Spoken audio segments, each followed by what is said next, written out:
Adlaw nga Huwebes karon mga kaigsuunan, petsa 18 sa bulan sa Marso tuig 2021. Ang pagbasa kinutlo gikan sa Ebanghelyo sumala ni San Juan, kapitulo 5, bersikulo 31 ngadto sa 47.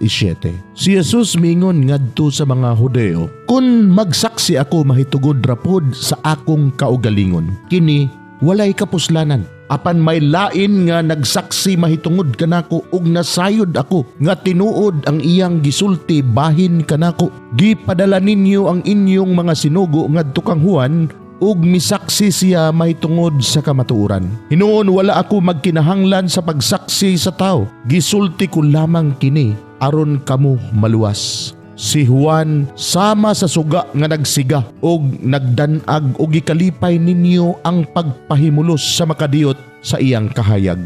Apan may nagsaksi mahitungod kanako nga labaw pa sa gibuhat ni Juan. Ang mga buhat nga gipabuhat kanako sa akong amahan mao ang nagsaksi mahitungod kanako nga gipadala ako sa amahan. Ug ang amahan nga nagpadala kanako, siya mismo nagsaksi usab mahitungod kanako. Wala kamo makadungog sa iyang tingog ug wala ninyo makita ang iyang nawong. Busa ang iyang mga pulong wala magpabilin diha kaninyo kay wala man kamo mutuo sa iyang sinugo. Nagtuon kamo sa kasulatan kay nagtuo man kamo nga diha ni ana makaangkon kamo sa kinabuhing dayon. Ang kasulatan mismo nagsaksi mahitungod kanako, apan kamo dili buot mo ari kanako aron unta makabaton kamog kinabuhi. Wala ako magkinahanglan nga daygon sa mga tao.